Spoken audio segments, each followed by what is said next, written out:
We're about 2 weeks away from the launch of the 7-star crystal, and it is definitely getting me thinking about what 7-star I want to get. Well, I say want to get, you never know what you're going to get. So what 10 champions would I love to get, and what 10 champions would I accept? Also, just before going anywhere, the champions that I'm kind of like choosing in this video, I'm not saying that any of the ones not chosen are bad. It's just a case of like, this is going to be personal to me the same way it's going to be personal to you as to like what you get in your roster, whether or not it's filling a need, whether or not it's a champion at higher rarity you like the rotation of.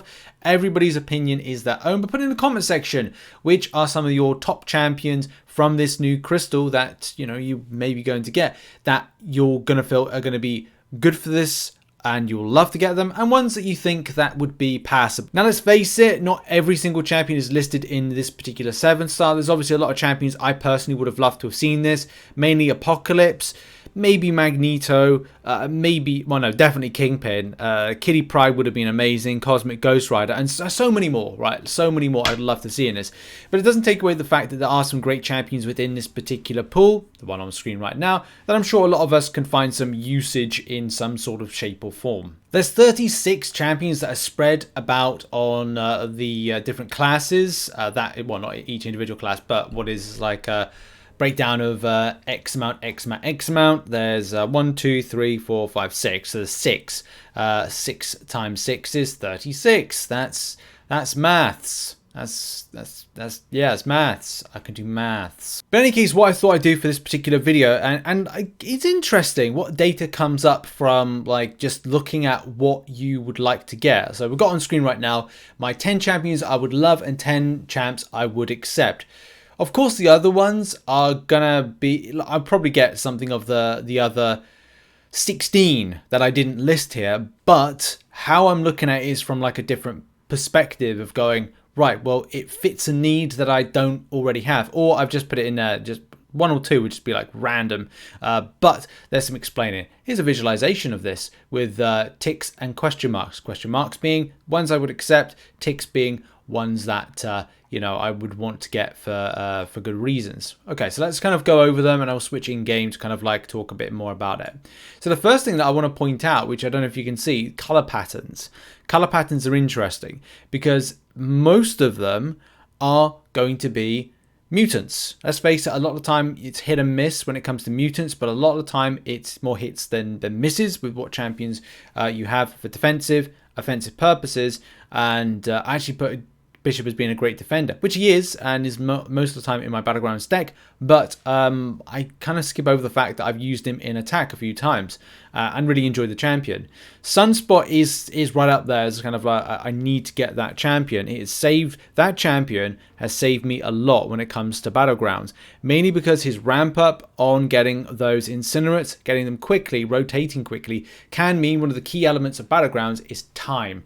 If you think that you're gonna if you're gonna like lose out, or you're not going to be able to get the win in a very if you feel that the time is going to be a bit of an issue in a fight, then sometimes it's all about debuffs for the win, dot damage, and this guy Sunspot can ramp up that damage quickly. If someone throws in a Korg, I might be inclined to throw in a Sunspot as an attacker. Maybe not, maybe some other option, but a lot of the time him and Black Widow Black Widow Deadly Origin have this kind of quick to access debuff damage, providing the meta and a node isn't going to like punish them, but I love that kind of like quick to snap.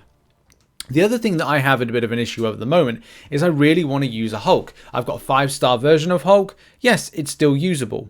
But the problem that I have is with having a 5-star version of Hulk, it's not a 6-star version of Hulk. And if it's not a 6-star version of Hulk, then, well, let's be hopeful and try and get a 7-star version. You can see right here, there's the Awakened 5-star version. Great, thumbs up. But it's not a 6-star, it's not a 7-star, and that's what I want to see, that kind of like huge amount of damage I've seen with so many other videos that people have posted, and I want to get that that kind of ramp up that's going to be nice and have that stun rotation and do lots of damage and things like that. Gore I do have as a 6-star version, but what if I'm just thinking if I had a 7-star version, what kind of a pest it would be in the likes of defense and other factors like that. Guillotine 2099 is listed as a champion that I would love to get, mainly because I've got the 6-star version, and it's one of my kind of, is it a case of saying that Guillotine 2099 is a classic champion?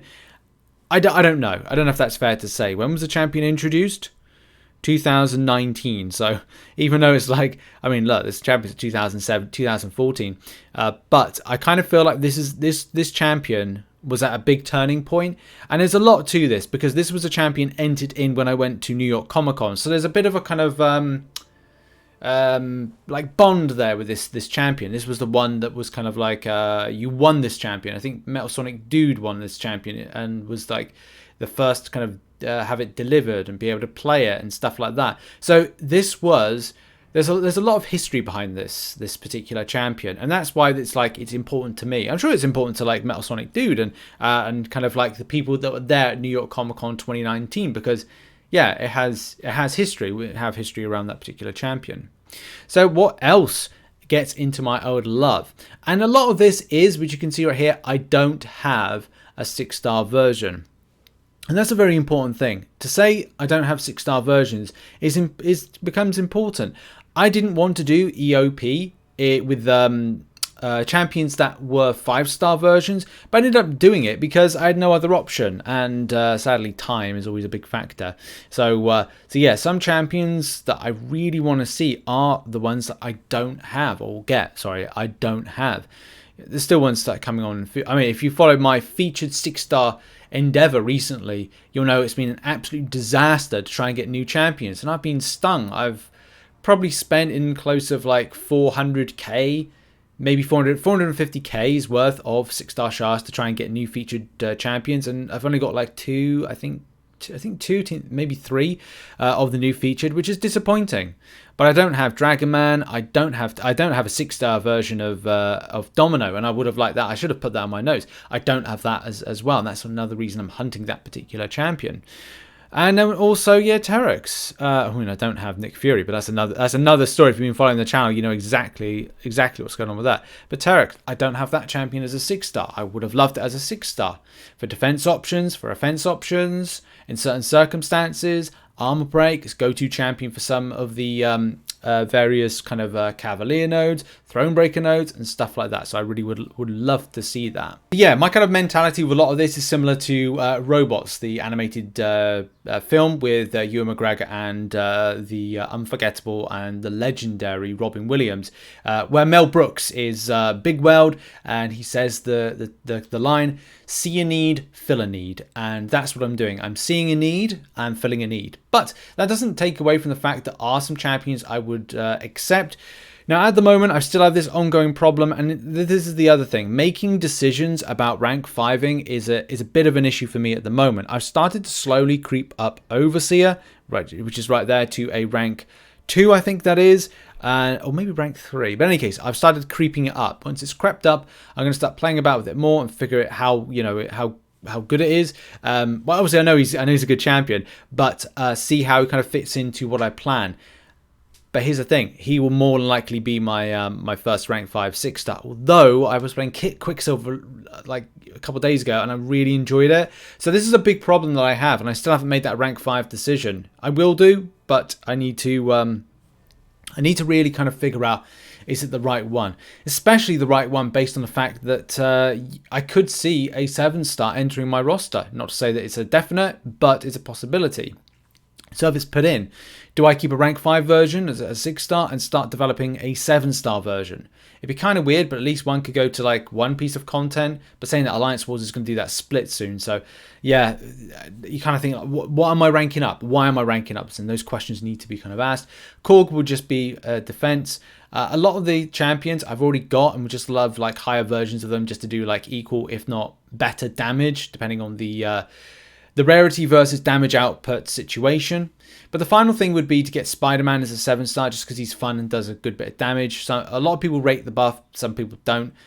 But as well, a 7-star version of Shuri would be good because I don't have the 6-star version. And that's really where I am with with what I want to get from a champion's perspective. By the way, shout out to Cat Murdoch for putting together the infographic, which is I've butchered to the right, and I'll put a link in the description to the Cat Murdoch infographic, which I'm referring to. It's a tough one. Champion rank ups, champion acquisition is always a very personal thing, whether or not you like a rotation or not, or it's a case you like the champion, you like the character. I also kind of thought that I should have mentioned Killmonger. I faced off Killmonger on a war defense today. I did get a one. Did I get one shot? I might get one. I can't remember what happened today. But that was something that maybe I'd get and put into battle deck, Alliance Wars defense, and stuff like that.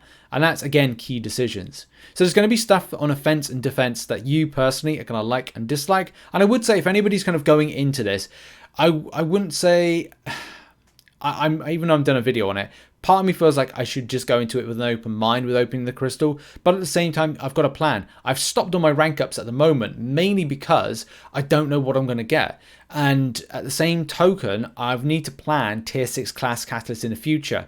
Am I going to get a good chunk or enough from doing the likes of Act 8.2 and then have leftovers when it comes to July 4th deals? These, again, key decisions, key thought processes one needs to have. And whether or not a 7-star in the future, depending on the rank up cost, you have to make key decisions on these things. So yeah, that's been the video. I hope you enjoyed it. I hope you enjoyed the thought process kind of going into it. Yes, I do take long decisions to make up rank ups. But let's face it, nowadays, when you're making rank up decisions, some rare resources take such a long time to come around to you.